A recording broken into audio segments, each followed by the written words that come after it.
Fate of the universe on the line. I want Iguodala. Kevin Durant. You know who I am. Curry, way downtown. Bang! Up for the layup. Oh, blocked by James. Is this the dagger? All-star, not star, mixed signals aplenty. All signs point to a mixed bag. On a month, the nation was rocked by a Fenty.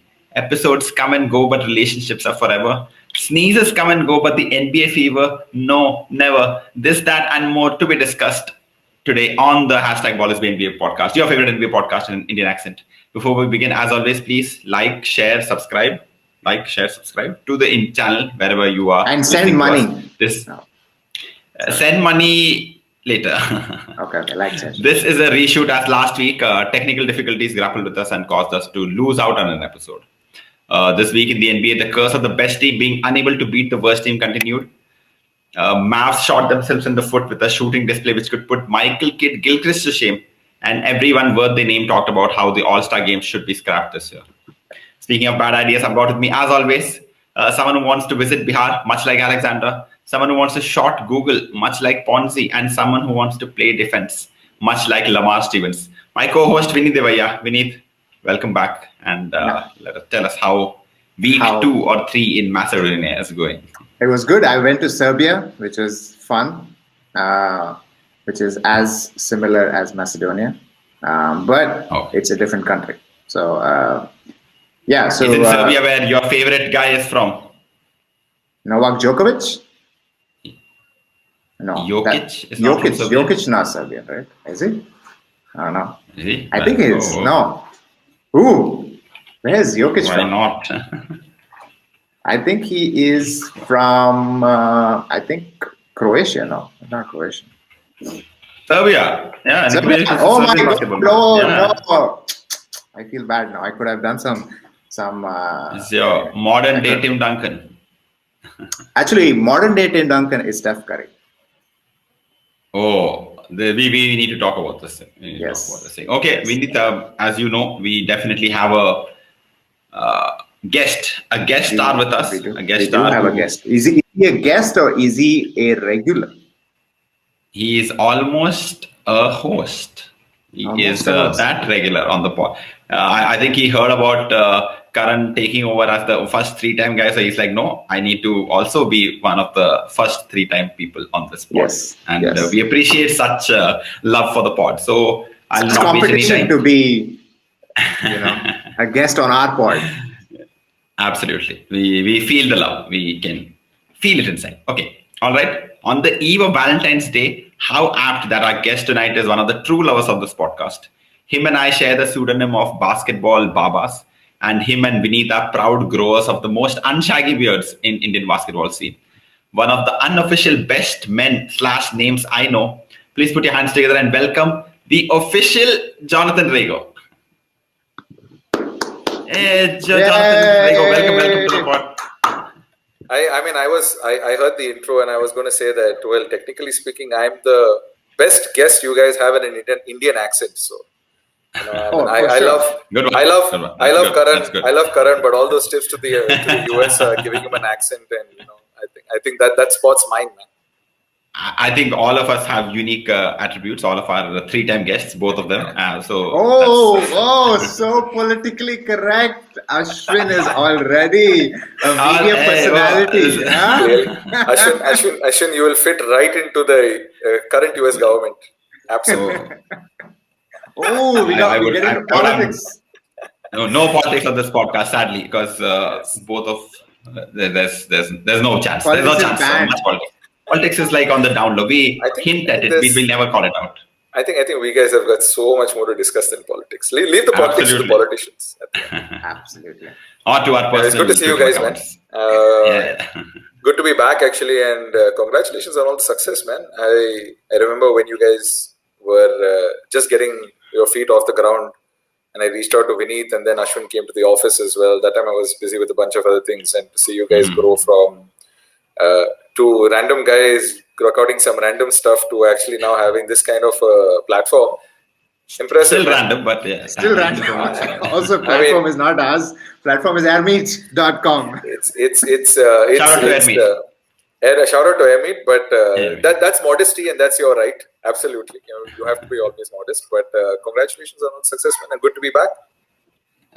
Thank you. We are glad that you could make some time for us. I think we had reached out to you 2 weeks ago, but timings and things did come not on, really man! work out. Don't throw him under the bus like this. It did not work out for anyone, both of us. Okay. By all means, you can throw everybody who works in Indian basketball under the bus because we just don't. We are so broke that we are constantly trying to make money. We don't have the time for each other sometimes. So it's okay, man. I'm absolutely cool being thrown under the bus for doing some other work, making some money. This was not really thrown under the bus till Vineet said those heads. So this is absolutely Vineet's.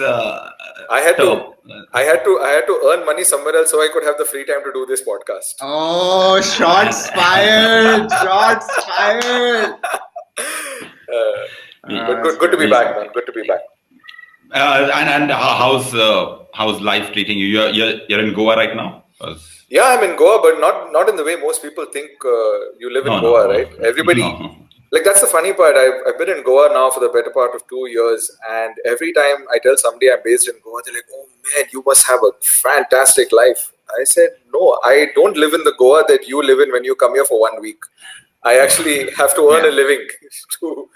So I've been in Goa now for 2 years, and I have been to a beach. Not the A beach, a grand total of maybe 5 times. Okay. And I live in Goa. Like the beach is a 10-minute drive from my house. So that's the thing. Everybody thinks Goa is great, but it's a beautiful place to be in. Hey, Goa is great. Oh, it is absolutely. But also, it's not a 24-hour party. I have friends who visit Goa all the time, and they're like, "Oh, come, let's go party." I was like, "No, it's a weekday for me. I have to work." You're just like, "What do you mean work, man? Let's go party." Fair enough. But life's been good, man.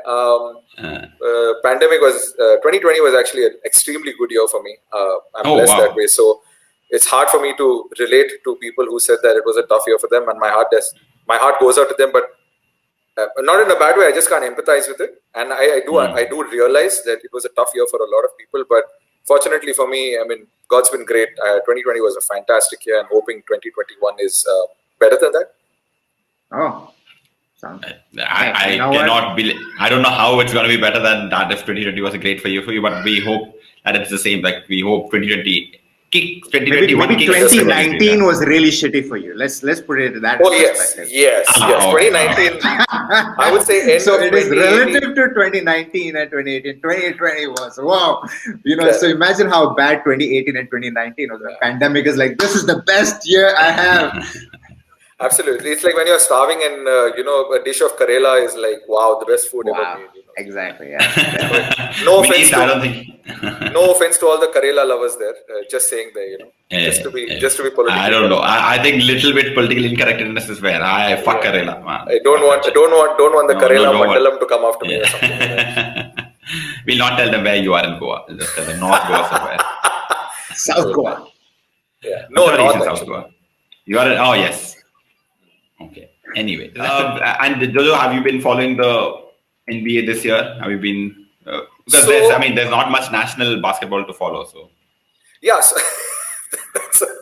that's a slight, but you are right, 100%. It's true. There is no national basketball to follow. Forget there's nothing. Yeah. We're just going for the FIBA Cup qualifiers. So, so I mean, I have been following the season. I just haven't been following the storylines.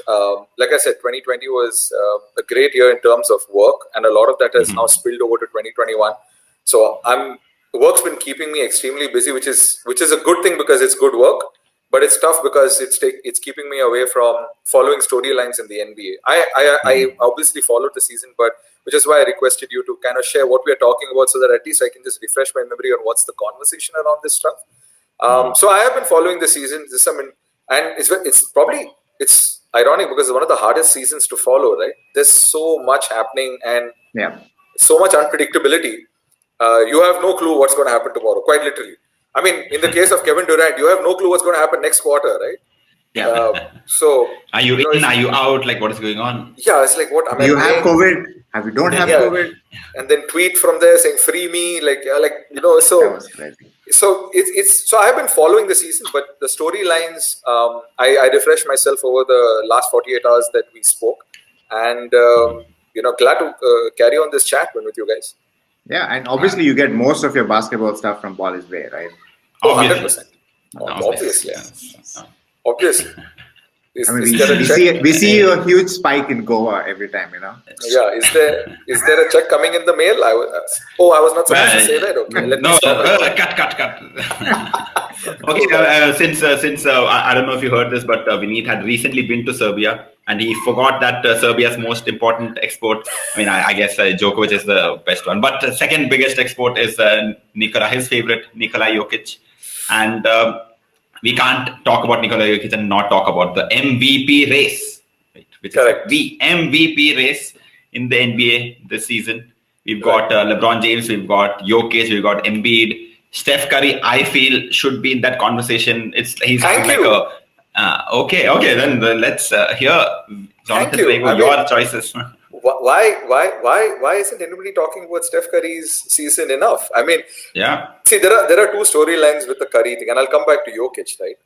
There's one section of fans that say that his success depends a lot on what Klay Thompson and Iguodala when the championship season or Durant did. Right. And that's valid, right? There is absolutely no doubt. You cannot take away what those guys did for the championships that Curry has, and which cements his legacy in the larger thing, right? But at the same time, now he doesn't have any of that help, right? Mm-hmm. There is technically no help. Kelly Oubre is playing far under his potential, or maybe this is his potential and we just overestimated it. He's got some bright spots in Wiseman and Pascal, and Draymond Green is playing. I'm coming to Green. And I could feel that he was coming to Green. Yeah, Vineet and I can go back and forth on Green. We don't even need you for this conversation.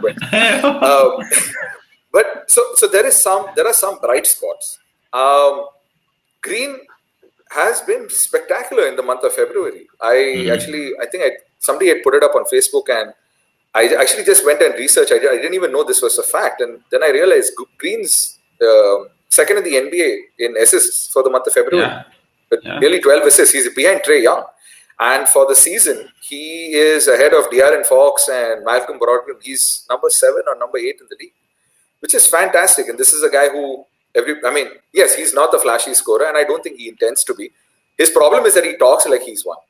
And that's another thing. Like his vocality, if that's the word, his vocality makes him seem like as though he's this high scoring. Exactly. I think he's got more chops than Michael Jordan in terms of vocality. But he does a lot of good stuff on the court. And that being said, you can't take away what Curry is doing. Curry is dropping 30 a game, if I'm not mistaken now. I think just yesterday. 30.6 or something like that. And he's averaging just 34 minutes a game, which is, I just checked before this podcast, he's 28th in the league in minutes played. So for somebody who's doing that and to have his team in 9th position, where everybody even now writes off the Warriors completely from making the playoffs.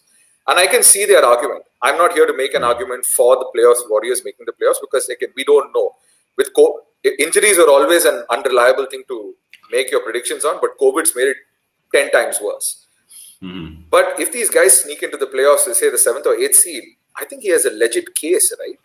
I'm not saying he wins it, but it's a legit case. Vineet, I think personally that this is just as much of a heroic effort as Westbrook had in 16, where it's just one man doing everything. I'm not talking about. I'm not. Okay. No. Westbrook is bonkers. Why not? Why not, Vineet? Why not that historic season where he took OKC to 16? See, there are two parts of it. One is the reason he got the MVP was because of the triple-double. Right. It wasn't necessarily that he took them to the playoffs. Taking them to the playoffs was a part of it, but the majority of it was... If he had not taken them to the playoffs, I don't think he would have got it. Yes. But the part of where, he kind of cemented it is because he had the first triple-double ever since Oscar Robertson. And people he was doing 30 points. He was leading the league in scoring, 10 points, 10 rebounds. But it's not about how much points you score, it's how you score it. right? No, it's not. And that, I mean, there's no one on that team to score. No. You go for it. You go for it, then I'll come back. And let's be honest, Steven Adams used to let him take all the rebounds. Why is that important? You go for it. Go for it. From a significance of a triple-double, right? When your big guy is like, all right, just take all the rebounds, I'll just box out, right? So it kind of really dilutes that whole part down. And I think with Steph Curry, I think the way he's scoring, the way he's getting, I don't know, the team-wise, I would say that maybe the OKC team was a little better, but yeah, I don't think that they were the same. I just don't. I'm sorry. It's just. Okay. Right. I mean, what's your logic, Ashwin? I agree. Ashwin has no logic. Ashwin's logic is Steph Curry. What's his name? Russell Westbrook is great. I agree. Russell Westbrook is great. I agree with Russell Westbrook is great. But my logic is very simply this: that nobody gave OKC much of a chance in the West. They had to Westbrook had the ball most of the time. He was doing most of the scoring. Obviously not as efficient as Steph Curry because he can't shoot like that. But he did everything he could do to make sure that team got to the playoffs. He had to do everything. They had to beat everyone. They had to do anything. That number 6 seed in the West. It's not even number 8 seed or number 7 seed. 6 seed in the West. Right, but the 6 seed was not very far away from the 9 seed, by the way, if you remember. Yeah, that was a 3-team tiebreaker, if I'm not mistaken. It was a 3-team tiebreaker. Those are uncorroborated facts. I have no clue about whether it's true or not. That's immaterial. Yeah, well, I should finish your point because I want to say something. Okay. My point is simply that nobody gave them a chance. They had to do bulk of the scoring. They had to assist other people. Westbrook even had to assist. So one more, Steph Curry has the luxury of had Draymond Green. You set a screen, then you pass the ball, and do your thing. If Steph Curry gets the ball from you, you have a very good chance of that pass being an assist. So let's all count on. My last point is, at the beginning of the year, we thought that they would do the same unleashing of Steph on the NBA like they did Westbrook, where it's like, okay, you take the ball, we will ride with you. However far we can go with you, we are gonna go that far. If you score, we'll win. If you don't score, we'll not win. And that's exactly what's happening. Which is why I'm saying that it's almost the same as Westbrook doing that crazy thing in 2016. No, not even talking about the numbers. Just talking about 2017. Yes, 2017. 2016. Here's my thing, and here's where I feel there's a fundamental difference between the way Curry's season now and Westbrook's MVP triple-double season is that. First of all, both of them are not wired the same way, right? Westbrook is this bulldog who just decides if he wants it, he's just going to I found this 2.0. AI 2.0 is a fantastic comparison. I just found out this thing about bulldogs recently, and I had no clue. Pitbulls, sorry. That apparently one of the reasons why pitbulls are used for fighting is if you get them to a particular rage, they fight until death. So that's one of the reasons pitbulls are used for fighting. I did not know this actually. And they're pretty cute also, pitbulls. But that is Westbrook, right? He is this guy who he wants to get to the end of the game as soon as possible and go 100% all the time. Curry's temperament is very different, and one of the reasons why Curry's temperament is that maybe it's because of who he is as a person. I'm sure there's some part of it, but it's also because of the system he's played in all these years, right? He has grown. He has evolved in a system that has trusted its teammates. And this year he's got some bulk of the scoring that he needs to do, and he's doing that. 30 points a game, which I believe, if I'm not mistaken, if you extrapolate the numbers, he's actually statistics-wise he's better than his MVP season. It's just that the numbers are a little low because of the fact that he's playing only 34 minutes a game. I don't have that fact right, but that's what I'm saying. But one thing I will give you here, Ashwin, is that Curry doesn't need that temperament, because that temperament's being brought to the game by Draymond Green. Yeah. Kelly Oubre is trying, but until the team brought you on to shoot 38 to 40% from the 3-point line. Until you get there consistently, I think it's just better to kind of lay off I'm the Kevin Durant for the Warriors. Please, drop. Is that what he says? I think he said that. He said it, or somebody asked him right at the beginning of the season. Something about Kevin Durant, and he said, "Yeah, you have to check the storyline." It was really bonkers. So my point is that Draymond Green brings that intensity, right? And he gets penalized for it because he doesn't technically score as much, but he contributes in other ways. But back to what you had brought up earlier, which is Jokic. I get the case for Jokic. I get the case for Embiid, and we can spend time talking about it right now. But another person, I'm quite surprised people are not talking about it, and I'm sure you guys can back me up on some level. It's Donovan Mitchell. Why is? Oh, because Utah Jazz is a shitty team. Did you hear this? I didn't say they're shitty team. He said they are. No one is really afraid. It's Utah Jazz. Precisely. Yeah, so, but then in that case, if that's the point, that makes Donovan Mitchell's case even stronger, right? Right. No, he's definitely a part of that race. It's the team. First of all, the Jazz are playing some incredible basketball. One of the reasons he did not get, I feel like he's not gotten much love yet, is because I think the first 4 or 5 games he struggled pretty badly.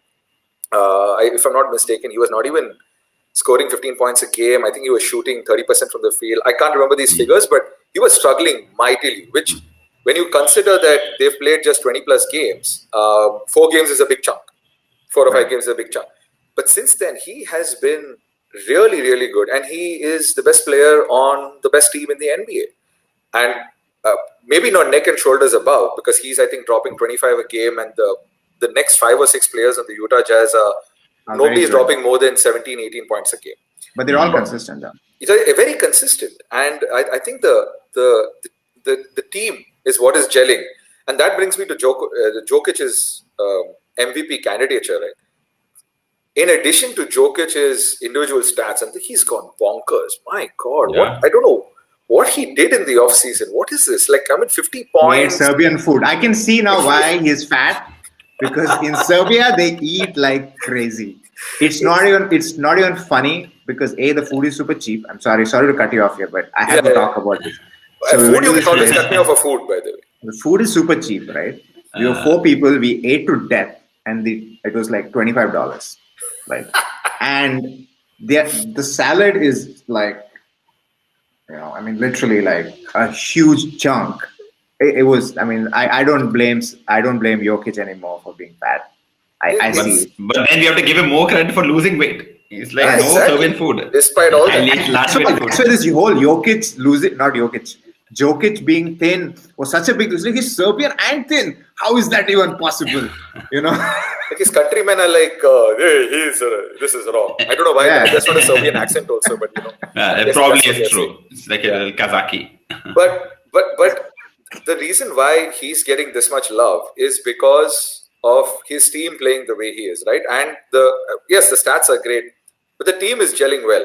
Now, I think you can argue the case against both Embiid and Jokic is that they've not had too many wins against really, really big teams. I don't have this at the back of my mind, but I think in terms of plus 500 teams, the Sixers have beaten maybe 2, and the Nuggets, I think, have beaten 2 or 3. I can't remember the numbers again. I just checked this before. So which should not be a knock on them, because at the end of the day, a win is a win. I think Vineet once on an earlier podcast, I remember you saying this. It really should.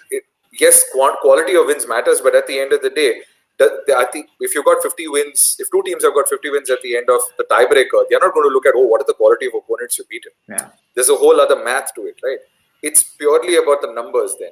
So wins are wins, but I just feel that Jokic is getting the attention because the rest of the team is actually rallying around him as well. And of course, he's doing these occasional flashy things where he's dropping 50 points and he's got these 30-point triple doubles. It's a valid case for the MVP, no doubt about it. But I'm still not seeing it as being a super strong case as, let's say, for Joel Embiid. That's my only thing. I love the guy. I love Jokic, and I think he's only going to get better as the season goes along. As we've seen in the previous, if you notice his trajectory over the last couple of seasons, he gets better as the season goes along. Yeah. And he just begins to understand. It's like this. He's like this machine that adapts to his teammates so well, and he gets. It's incredible to watch. So I feel he's going to get better. I think the case will get stronger, but I just feel that the team's win record, despite it playing so well, is not MVP conversation worthy just yet. I think it's going to get there. I don't think it's just yet there. That's my thing. Okay, so for this my counter argument for this really is that MVPs, let's say there are two parts of MVPs. One is you have to be a successful team, right? Mm-hmm. But the only non-successful team MVP is the great Russell Westbrook. But let's take that away. It's just I'm only talking about fact. There is no judgment on this. It is a fact, right? Like in the past 10 years, there's no other MVP that was a 6th seed.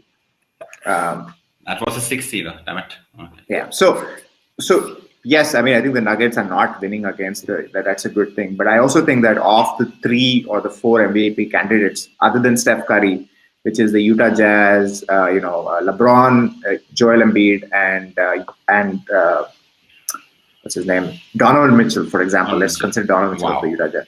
I think that Jokic's team, I mean, I don't know why you think Jokic's team is playing really good, because I don't think they're playing really good.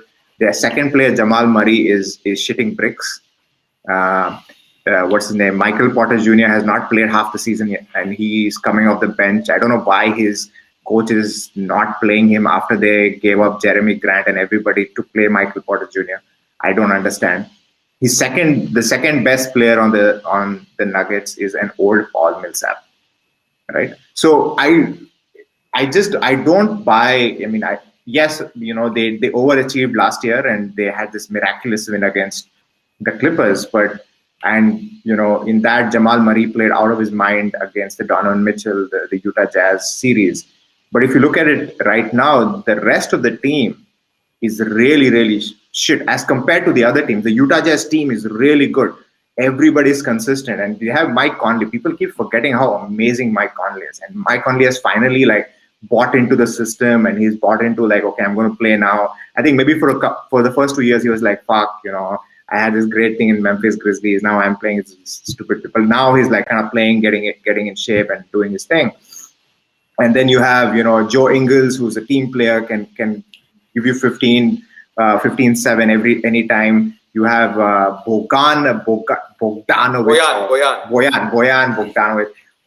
these are great team players that really mesh, and they've played together. This is Ashwin's point, is they've played together for such a long time that I can definitely see that team itself being really good, right?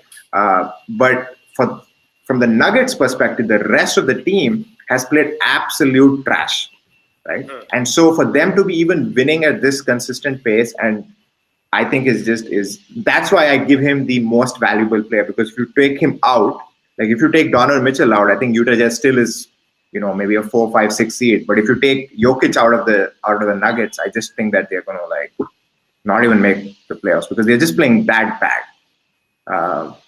There's no player, if you have to pick a player who's playing good, you couldn't name a single player. Correct. And but I would argue that that's probably why I think the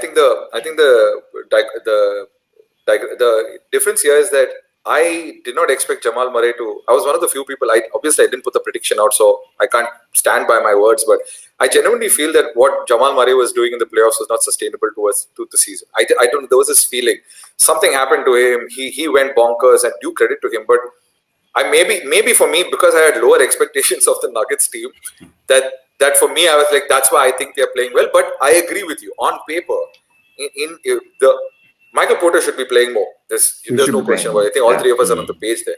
But man, the rest of the team is just, oh man, I don't even know how to. I don't even know how to say it. And hats off to. I think Oman puts it quite concisely. For Nuggets, I think the only problem with me is we need. If again, where Jokic does all these things, then as only winners should get the MVP. You're not going to vote for Jokic. Is that the whole point? Yeah. So that's what I'm saying. So I think that's the ding against him. Because when you said that if you take Jokic out of the team, they completely destroy. I thought you were talking about how Jokic is so important to this Nuggets team, and you were going to vote for him. So it's conflicting. No. These are candidates, my friend. These are candidates for MVP. These are not. But you're not backing. You're not backing Jokic for the MVP. No, who are your picks, by the way? For me, where are you leaning towards? I mean, LeBron. I mean, there's no doubt about it. LeBron is the MVP. I don't think they're going to give it to him ever, man. Yeah, they're not going to give it to him, but he is the MVP. His team is playing really good. He is playing really good. He's taking the team. He's doing everything that's required. And Anthony Davis, for some reason, is just coasting. I don't know what the whole dynamic is, but Anthony Davis, didn't Draymond Green call Anthony Davis out of shape and fat? Hinted at him. He did not say the words Anthony Davis. Say the words Anthony Davis. But someone on the Lakers. There is a superstar who is completely out of shape, and I think everybody can see. If Anthony Davis is out of shape, then please sign me up for that program. I want to be that kind of out of shape. 6'10".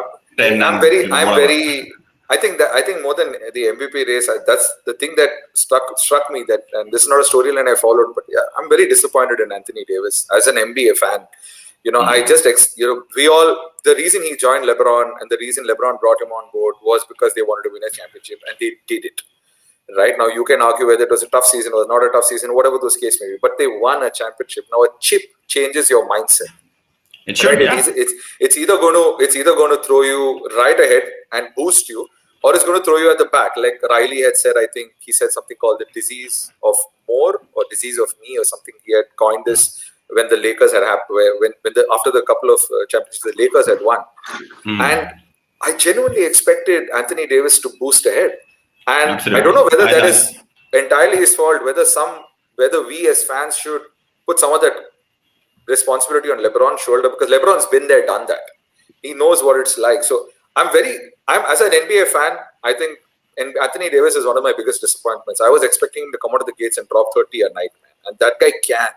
He can. Stopping Anthony Davis. Easy. He's an easy 30-15 kind of guy, but. So I don't know. I'm very disappointed. Especially when you have LeBron on the other hand, like no one's going to double team you.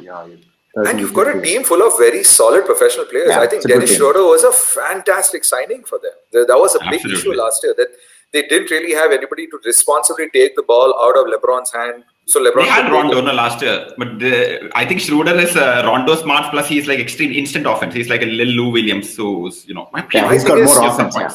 My thing is with Rondo has always been consistency, and there is such a thing as playoff Rondo. We all know that. We saw what he did. We saw what he did with the Pelicans 3 seasons ago against the Warriors. The man was bonkers. Or against when he was with the Bulls, I think 2017, if I'm not mistaken. Remember that series? Yeah, they swept the Trailblazers. Dame Lillard Trailblazers 4-0, and Rondo was on them the whole time. It's bonkers. So Rondo is great. I think Rondo will become one of the. I think if Rondo decides to become a coach, I think he'll go down as one of the greatest coaches ever. I genuinely believe. I don't think so. I think he's going to get his entire. I don't think he has a temperament to be a coach. He has the intellect, but I don't think maybe. Great brains. Fantastic. I mean, I think so. With all those fantastic signings that they've brought on board, they actually brought people who can put the ball on the floor, create their own shots. To see Anthony Davis.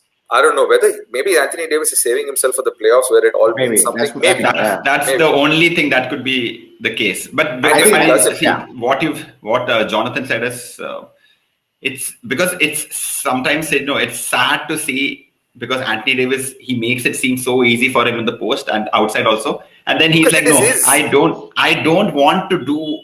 I don't want to put 40 out. Like. I don't think. I mean, if it's not saving for the playoffs, then I really don't know what he's saving for exactly. What he's saving for. Just one little thing I'm going to say. Sure. I am done watching the Washington Wizards. I saw 3 games of theirs, and this is the worst form of basketball I've seen in my life. It's upsetting. It's internally upsetting, externally demotivating.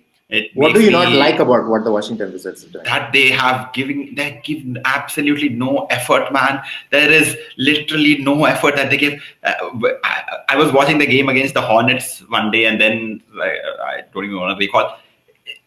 They're watching the ball. Like, I mean, I don't know if it's a fair assumption, but a fair comparison. But sometimes when you're playing at the park, with the team, they really don't know how to play the game, and they look at the ball go, and then they look at the ball come out, and somebody else gets the rebound.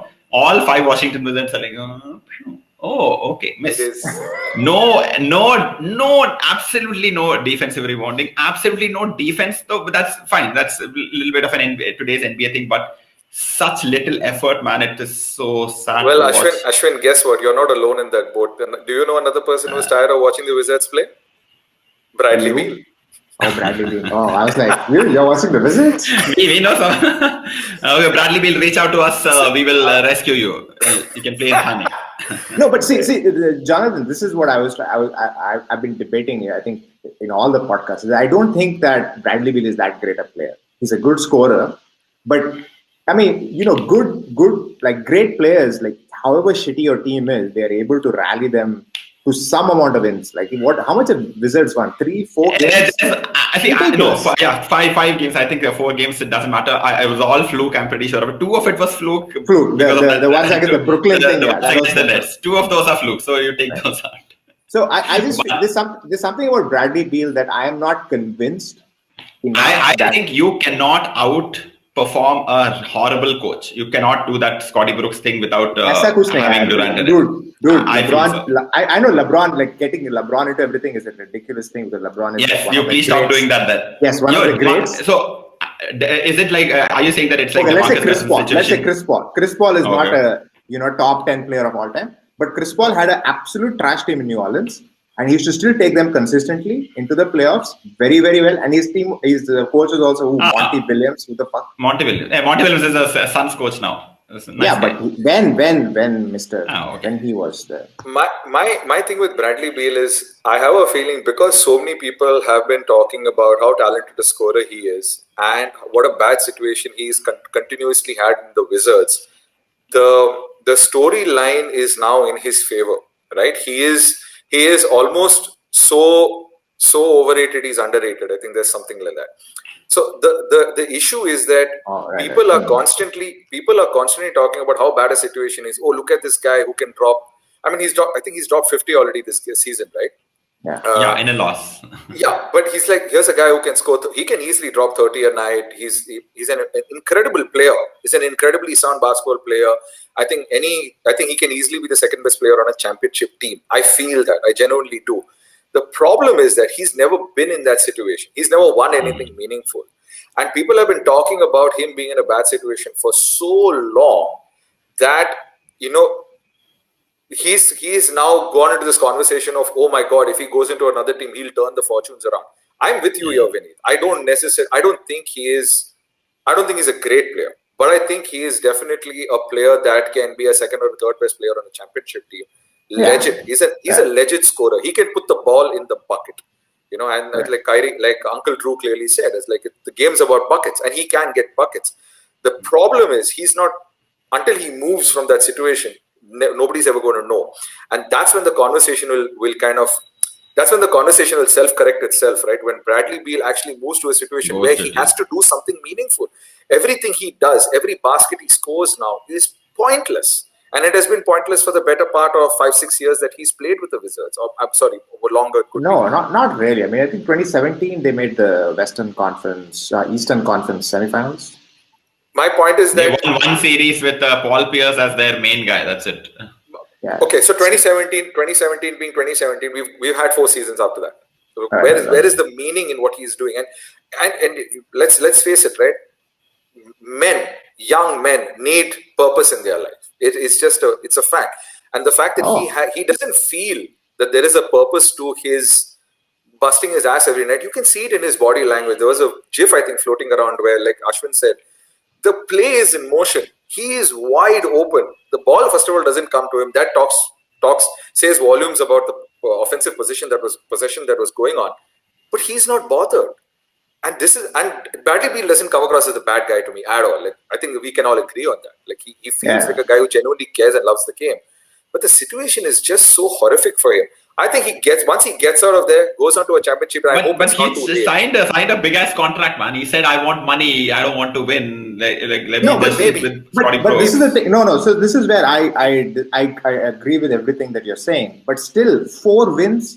Like how bad a player can you be to have 4 wins? Like I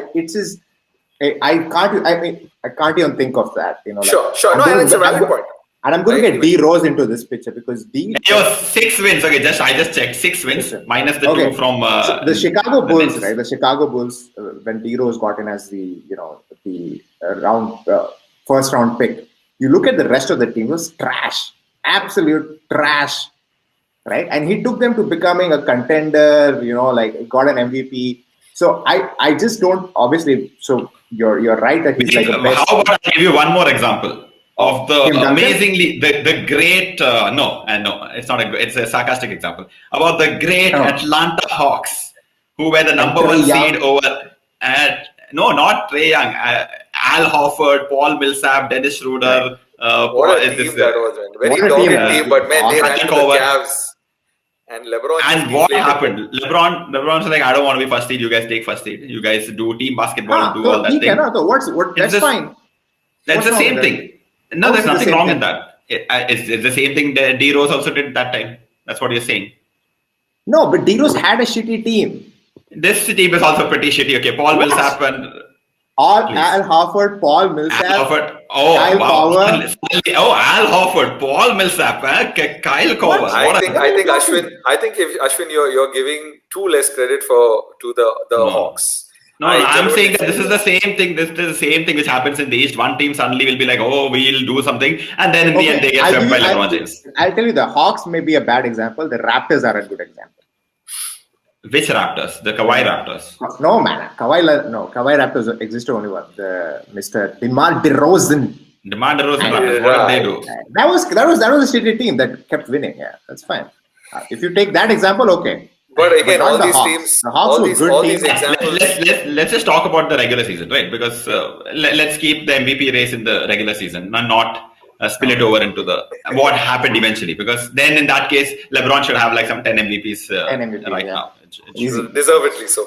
I mean, are you surprised that LeBron has become like so good? I mean, he was great at the moment he entered, but nobody, could have thought this is what he would be doing. I have the Slam magazine, his first as an 18-year-old, the Slam cover that he came on with a white and green jersey. That cover I have. Mary. Yeah. There was no way anybody ever thought that he was going to get to this stage. Amazing. I don't think anybody knew this story. I think still people still underestimate the guy. Yes. The funny part, I was just thinking about this the other day, like guys like Carmelo Anthony, guys like Kevin Durant, Steph Curry, who are phenomenal scorers, right? They seem so small in front of what LeBron has. Like every time you have to compare Kevin Durant to LeBron, like Kevin Durant looks so small, but Kevin Durant is the most like unstoppable offensive force that I have seen. And absolutely, I think that's how good LeBron is, right? I mean, it's crazy. And I'll tell you one fun LeBron fact. Okay, it's numbers wise. No. Before you go there, before that, I just want to remind people. Fact, you don't want to have fun. I just want to remind people that Tim Duncan and the Spurs completely destroyed the best LeBron team 4-1. Completely decimated. Okay, now we. What a series! Okay, the fun LeBron fact is, so in the NBA, not in the NBA, in all these forums and all, LeBron is the start. LeBron's career average is 27.77. Career average 27 points, 7 rebounds, 7 assists. But in his entire life, he has never had this exact score line. He's never had 27 points, 7 rebounds, and 7 assists in a game. Oh, what? Kind of crazy. I would have never bet on that. I'm sure that if he hears it, the next game will go into 27-7. No, so he's had 28-7-7. He's had 27-7-6. Like he's come very close to it on some 4-5 occasions, but never ever has he had 27-7-7. And I think in the recent game against Thunder, which they won, he was again very close to it. But I think he had 26 points and 7 assists, 8 rebounds. So that's an interesting stat. Expect us to find this stuff. Okay, we'll go off the MVP track, but one person who we all thought would definitely be, MVP caliber, MVP capable, like everyone gave him the winner. Yes, it was Luka Doncic. Vinny, were we talking about the same person? Yes. Okay. Yeah, everyone said that he's going to win the MVP. Yeah, I think the odds for Vegas. I think odds for Vegas were Doncic had the second best odds, if I'm not mistaken, if not the best odds before the season best odds. He had the best odds. Yeah, before the season started. And he's very great.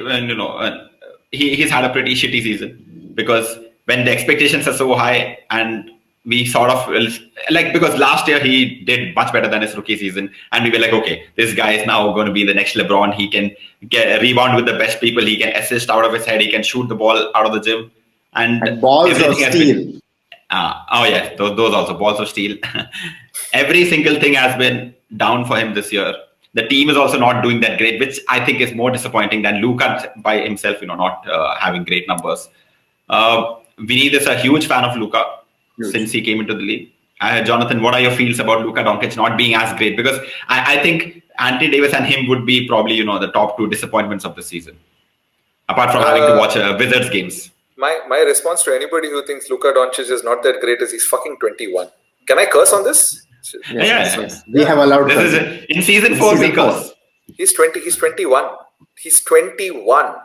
He what he did in the playoffs last year as a 20-year-old / 21-year-old was unprecedented.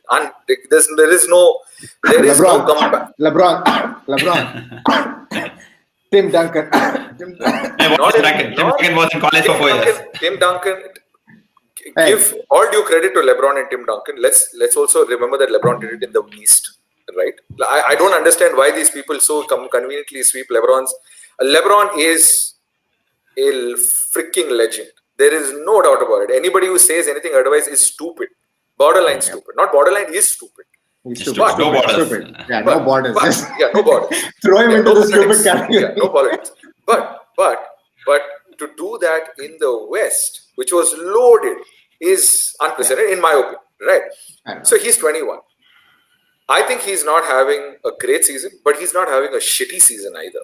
He's figuring it out, right? You have to also understand that he's a young kid who, I don't know. First of all, he's not made himself as available to public as most of the other public savvy, stars. Even Giannis, for example, has come. He makes himself available to public through his social media channels. Nobody really knows who Luka Doncic is, right? Other than some of the Mavericks insider. So you don't know how he's wired. So at no point of time can anybody convincingly say, unless somebody who knows him really well, say that they know how he is reacting to all this information he's getting from social media. Does he follow social media, for example? Does he read these storylines? Are they impacting him, or does he keep himself away from it? If he's isolating himself from it and he's having this kind of a season, then we can have another conversation. We can have a deeper conversation about it. But if he's consuming this stuff and he's got all these expectations, we have no clue how he's reacting to them. And let's face it, this is not his country, right? He's not an American. Unlike a lot of the young players who are the 18-year-old, 19-year-old, 20-year-old phenoms who came to the US, studied 1 year in college, and then came back. They experience the culture.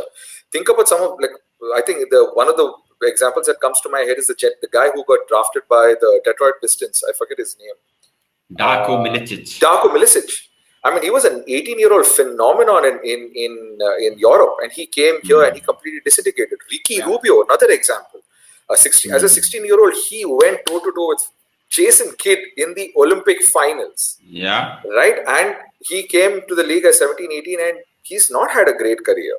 He's had a good career. It's a solid career. He's a great second option point guard for a championship team, but he's not the Ricky Rubio we all thought he was going to be.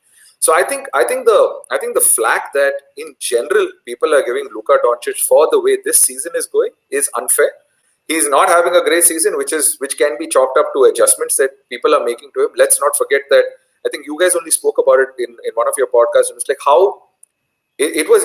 I think till about 5 to 8 years ago, it was offenses adjusting.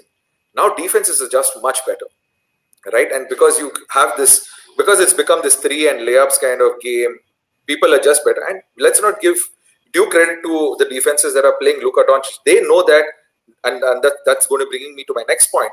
They know that Doncic is the focus of attention on the Mavericks. So let's adjust our defenses to make sure he doesn't score, get as little impact, have as little impact on the game as possible, and forget about the rest of the people. Who else is scoring on the Mavericks? Where's the rest of the team? Where's Porzingis? What happened to Porzingis? Can Porzingis be? I mean, can the Mavs look at a legit Porzingis trade, or does Cuban know something that others don't know? That maybe there is some potential to this young guy. There is no help on the Mavericks. This not to take away responsibility from Doncic. I think he deserves that responsibility. And the downside of being that great so young is that you have to carry that expectation into the next season. And nobody knows how you deal with that expectation, right? So I feel the flack is unfair. I definitely don't think he's anywhere close to an MVP conversation. I don't think he's in the top 10, and he doesn't deserve to be. But let's also call a spade a spade. The Mavericks have a really, really crappy team. I think the team is 6 deep at best, 7 deep. Absolutely. They gave away everyone good. Seth Curry and all they gave away last year. Yeah, I don't know why they gave Seth Curry, man. That's just so stupid. That's a story I would like to read. I want to know the real story behind Seth Curry leaving the Mavericks. Isn't Seth Curry like the son-in-law of Doc Rivers, something like that? Yeah. I think as an NBA star, if you want to be a star, you take the responsibility for what's happening for your team. Like Vineet had just said about how stars actually make their team better, right? It's just a fact. But let's also face the reality that the Mavericks are a really, really poor team this year. And unless somebody actually steps up. Jojo, what I would say to that is, see, in that case, I think Mavs and Warriors are pretty similar in that there's one transcendent star and everyone else has just got to do their job. I think that puts Draymond Green's contribution a little bit more in focus because he is doing what Porzingis should be doing, like giving some help to Steph Curry. Contributing to the game. Contributing to your potential. Right. Because I think that's the best version of Draymond Green, where he shouts on defense and passes the ball to the right person at the right time, right?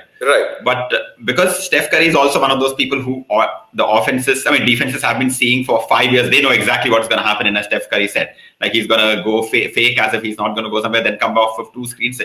And the defenses have not been able to adjust to it. So I think a little bit of that has to go, responsibility has to go to Luka, in that maybe he's not done his homework because he's shooting like worse than Russell Westbrook from 3-point. And anytime you're shooting worse than Russell Westbrook from any point, you need to know that you know this. And anytime you're shooting worse than Russell Westbrook, period, you need there's something issue. There's some sort of issue with you. And this is not like Luka doesn't know how to score. He has a great shooting action. He's a European guy, so he was born, like they taught him how to shoot first and then they taught him how to run.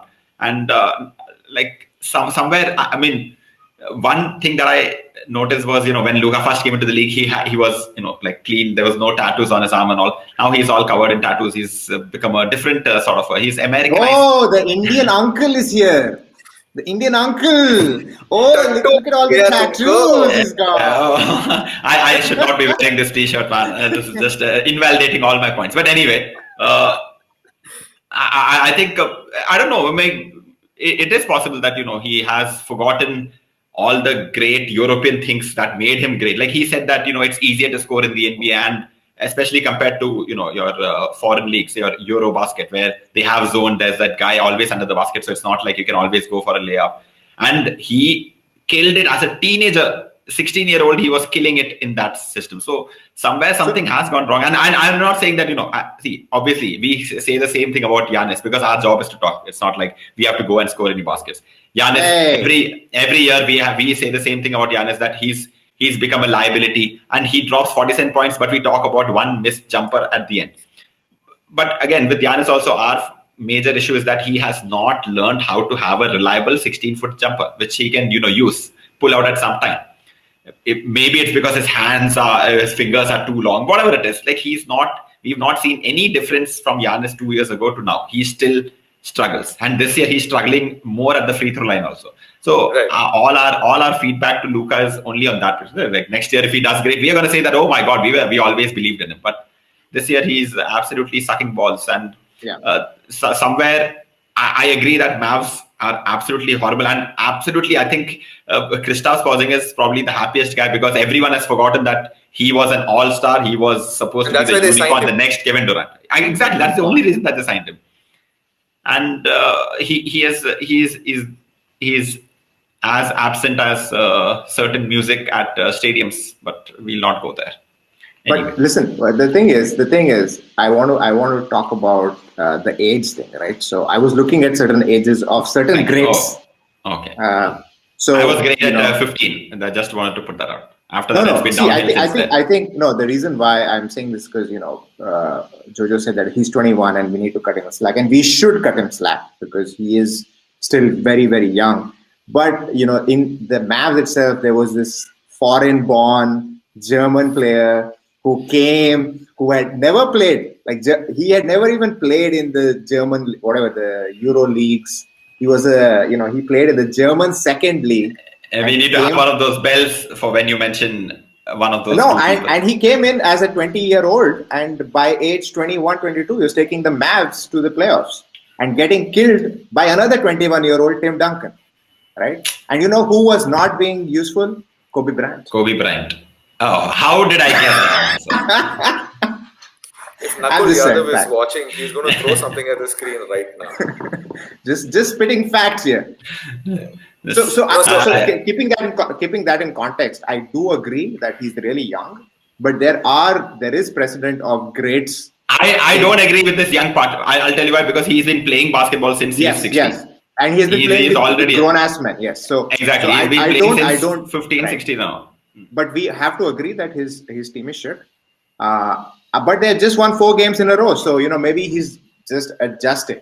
So I think it's too early to throw Doncic under the bus, because he has always proven that he's great. He's always delivered. So I would say just give him some more time. If we stop throwing people under the bus, then we'll have to talk great about everyone else. We'll be like, yes, this person is also great. I'm just saying, give him some more time. This person is also some more time. We gave him 20 games, man. We gave him 20 games. Yeah, so what? He's almost the same number of games won like Steph Curry's Warriors. So I don't think that's bad. It's pretty close. It's pretty close. Anyway, we've talked about Steph Curry. We've talked about Jokic, Embiid, Giannis. No, not Giannis. LeBron, Westbrook, and all those people. And Vineet, what do they all have in common? Yes, exactly. You're right. They're all stars. Jonathan, I'll want to know your all-star team, but also, should they have the all-star game? Does it make sense? Give us an insight about what you are thinking as well. I think the All-Star game is a business decision. I think it is a business decision, right? I believe Chris Paul came out, Chris Paul's statement says it all, right? He's like, the All-Star game is not a player's decision. It is the decision of the management, of the league. And as players, we have to find a way to have that conversation. We're still figuring out on a day-to-day basis, but we have to have that conversation. And see, man, look at all the players who have come out in opposition of the All-Star game happening, right? One is, of course, they are the most media-friendly players. So whether it's a LeBron, whether it is Giannis, obviously the big stars. And then you have somebody like De'Aaron Fox who made his comments. Now, it's easy here's the deal, and I think this conversation we had on our group, NBA Wallas, shout out to the NBA Wallas. One of the conversations we had, which was very true, is like a lot of this post-pandemic conversation around the business of NBA has largely been front-ended on the media side. Not front-ended on the negotiation table, but on the media side, it's been front-ended. The conversation has been front-ended by the top-end players. Players who are all sitting on $150, $200 million contracts. LeBron's very close to becoming a billionaire. It's easy for these people to say, hey, man, we should not have, it's a pandemic. Those are valid points. Should you have an All-Star game? Should you have a crowded game at all? A crowded crowd in the pandemic? Doubtful, because the US is still struggling as a country. It's still struggling with the pandemic. But it is a business decision that will impact most of all the people in the middle of the pack in terms of salary. It will affect that what we would crudely call the middle class NBA players, because the NBA lost $1.5 billion last year. Right? I think this is a number that's fairly public. Yeah. They're most likely going to lose money this year, but they just don't know, and we don't know. And the reason why we don't know what that figure is because we still don't know how they are adjusting a whole bunch of things behind the scenes. Like, we don't know the conversations that are going on between Turner Sports and Adam Silver and the NBPA, so on and so forth. But you have to look at the All-Star game as a business decision. I get that these players are concerned about safety, but let me say this. Which was the first league in the world to complete its season with 0 positive COVID tests? The NBA. So if anybody can pull off an All-Star game, it's the NBA, right? There are 2 people that can pull out a massive. There are 2 people who can confidently pull off. Actually, sorry, there are 3 leagues that can pull off a massive event now. The UFC, which has 2 players per game, literally. Of course, if you take the card, it's 15, 16 players. The NBA, that completed its season. I can't even remember the number of games. Was it 100 games, including playoffs, 150 games or something like that? They completed their season in a bubble. And then, shout out to India, the IPL, right? And this is because I actually know somebody who was part of the organizing committee for the IPL from the Star Sports team.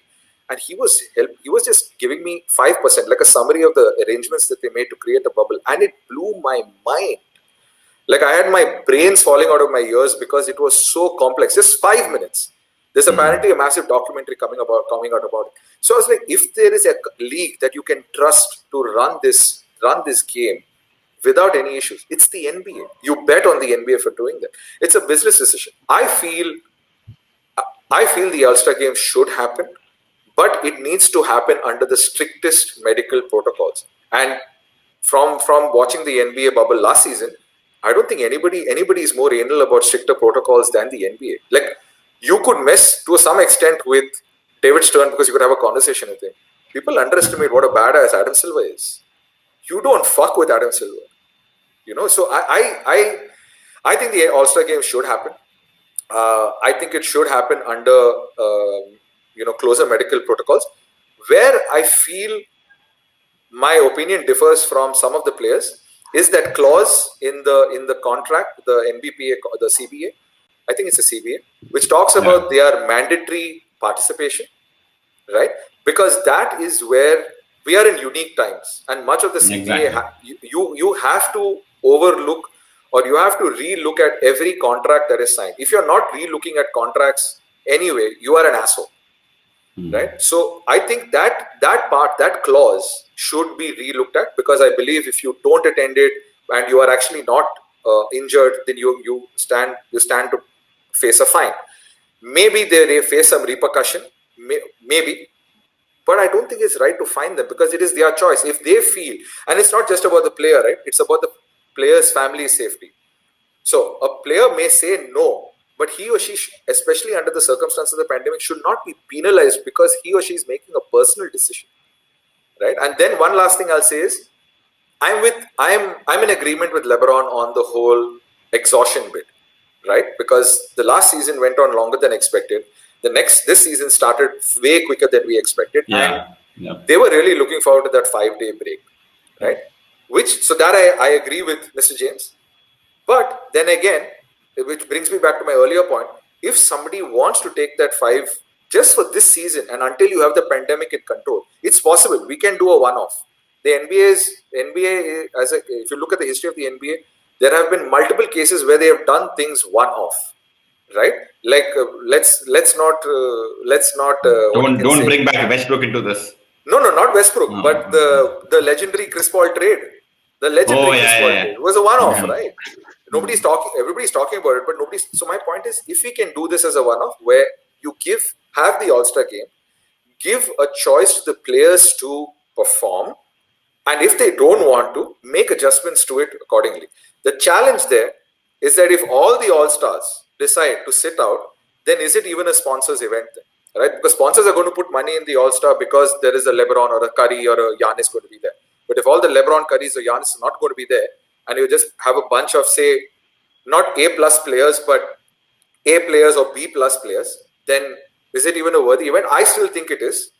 But I feel the All-Star game should happen, but they should re-look that clause in the CBA about attendance. That's my opinion on it. It's a business decision. Those are all the opinions that any human being could ever have, I think. Or you looked at no, but I'm curious to hear I'm curious to see. The thing is, the way I look at you guys is, Ashwin, I look at you more as the fan. And as much of a fan as Vineet is, I understand. I see he's got a business and analytical mind. So I'm curious to know what you guys, the way you guys are looking at this, right?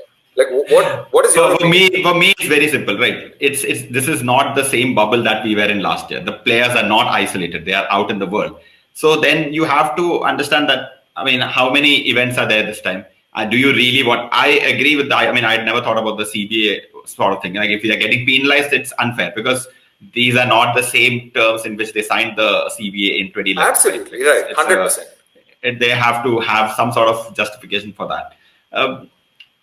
I mean, they've already lost $1.5 billion last year. Like, how does it matter if they lose a little bit more just to make sure? Because the NBA from the beginning, I like consistency, right? They've consistently been saying that we don't want stupid things to happen. We don't want people mixing at mixers. We don't want, because we want the players to be safe. We want, if somebody, like you said in the beginning, right, the Durant thing, the intention there was purely, let's not get an infected person around uninfected people, which is an amazing initiative to have.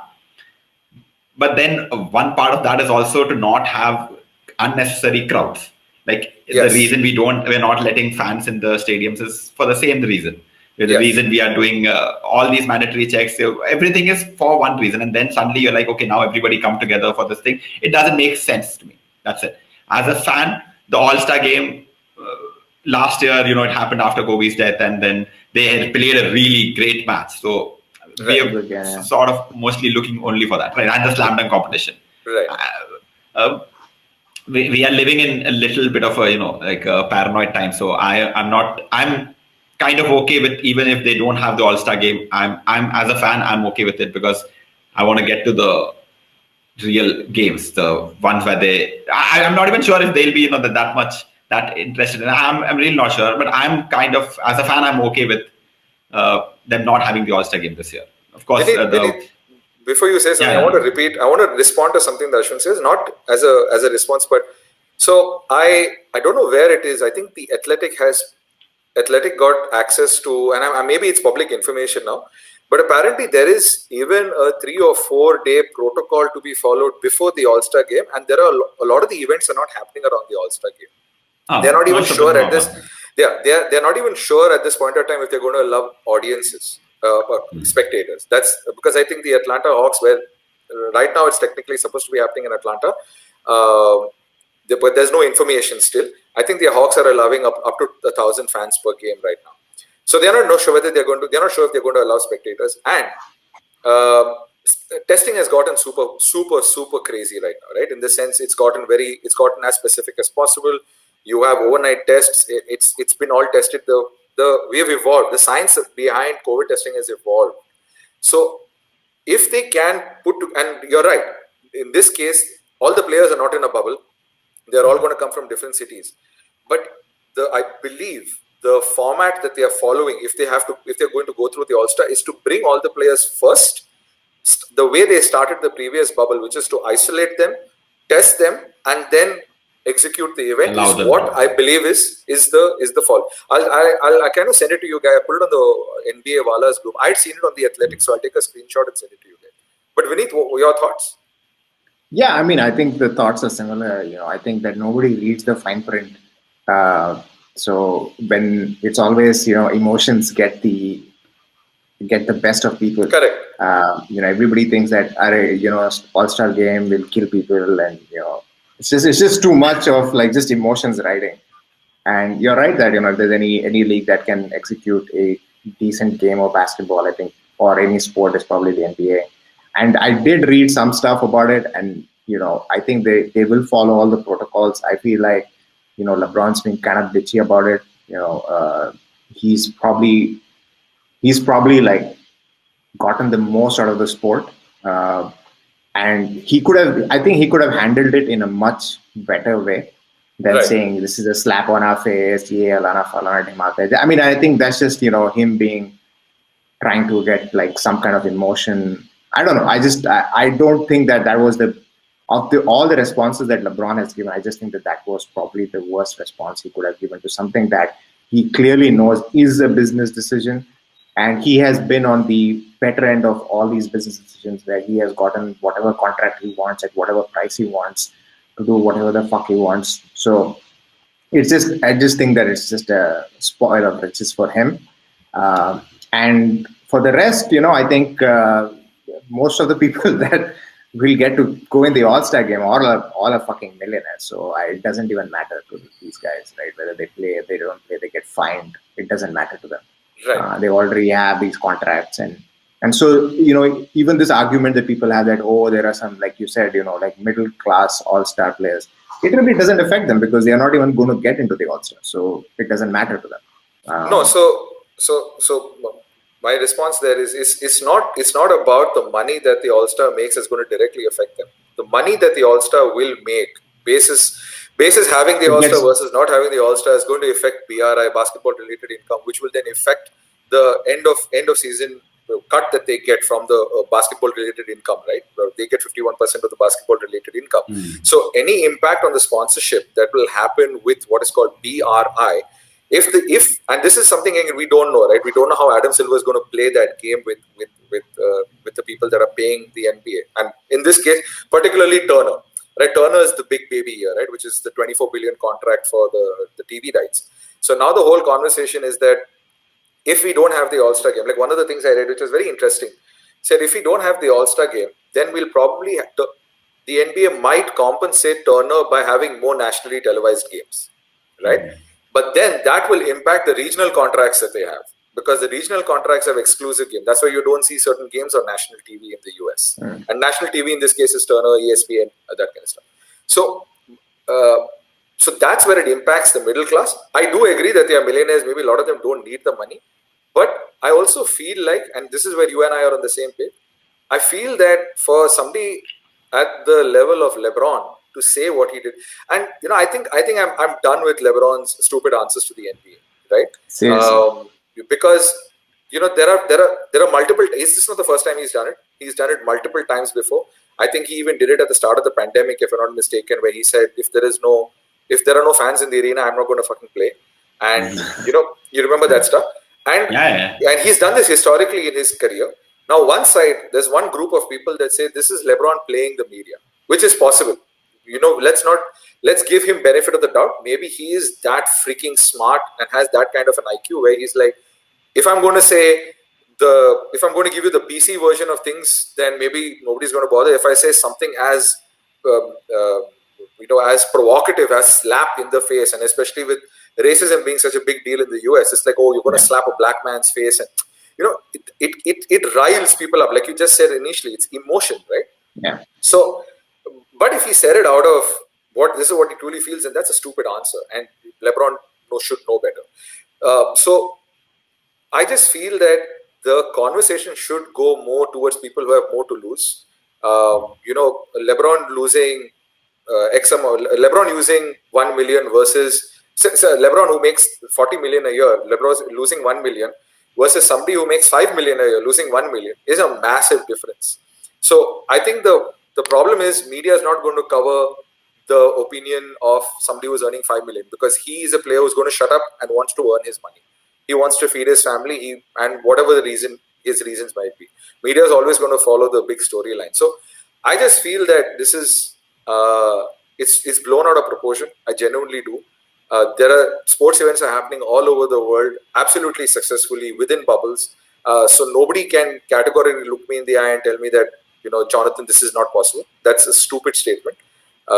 But can we have it in a way that keeps all parties interested? And when I say all parties, the NBA, the players, which is the NBPA, and even the sponsors and the fans. You have to consider all four sides. And I genuinely, truly believe if they sit through, and there are enough of smart people at the table, including Silver, Michelle Roberts, Chris Paul, there are enough of smart people at the table to figure out a solution where all four vested parties get a solution.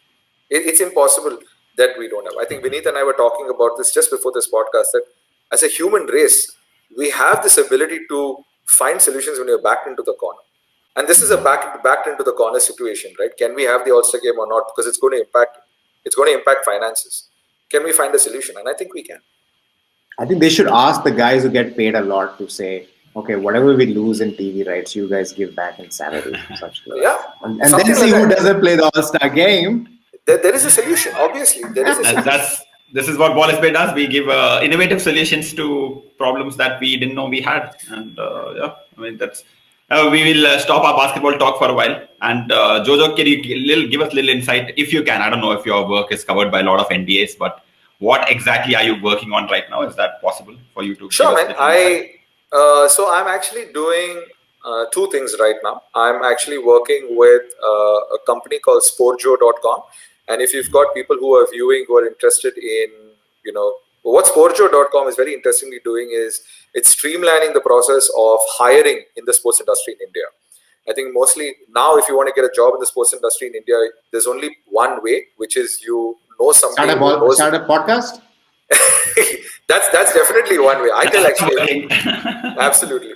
But there are two ways to do it. Either you find the job on LinkedIn and apply, or you actually know somebody in the sports industry. What Sporjo is doing is through a proprietary process, they are actually streamlining that process. So you go from, so I'm actually doing a lot of content for them. I'm not officially an employee with them, but I do a lot of content consultancy with them. It started by a very sharp mind, a guy named G. Srinivasan, who's pretty much been at the top of all marketing in India, whether it is he's headed Nike marketing, he's done BCCI, he's been at the Reliance IMG. Do you guys remember there was this legendary cricket ad that came out that Nike put out where they were playing cricket on top of the buses? You remember this ad? Yeah. So that was Srini's ad, by the way. Like Srini was head of marketing, was the person in charge. So really sharp guy. So he started this because he saw a gap in the market. So I do content consultancy for them. I do some writing work for Fan Code, which I'm sure you guys already know. The Fan Code is trying to become the Netflix, is aiming to become the Netflix for sports, live sports globally. They're starting with India as a market. And then, as usual, I'm continuing to look for funding and talk to a bunch of people for my elite level basketball academy. I think 2020 has given me some space and some time to put more focus on it. So that's the focus, man. That's what's keeping me busy. I remember Jojo talking about this during Basketball Babas, and then we met for the NBA India game also. That right. Bring back Basketball Babas. We need to bring it back, but we need to bring him back to civilization. But then he'll have to do stuff. Then he would have to do stuff for non-profit, then, which he doesn't do. Yeah, absolutely. Then it's about me achieving whatever Babas are supposed to achieve. Which is anything but money. Anything but money, exactly. I'll just have a loincloth. That's all. we will have that. We will have it. Okay, I mean that's all time there is for this episode of this episode at 6. I think it's 6. I forgot what it was. We had an episode last week and it got canned due to technical issues, and that was sad. We hope that it would not happen, but every season one episode will be there which will be recorded but will never come out. So we've chalked it up to that itself. Jonathan, thank you so much, man, for joining us. Viewers, like, share, subscribe, follow, and do all those things. But also follow. I'll link Jonathan Seghi's. I'll link that Sporjo. I'll link that Sporjo thing, because if you guys are listening to us, then you might be interested in maybe having a career in sports. So, Mom, maybe you got a career in sports. I'll link Mom can become like #1 fan of anything sports. Anything sports. All right, man. Thank you so much, Vineet. All right, you say bye-bye. All right. Bye-bye, guys. Thanks a lot, Jonathan.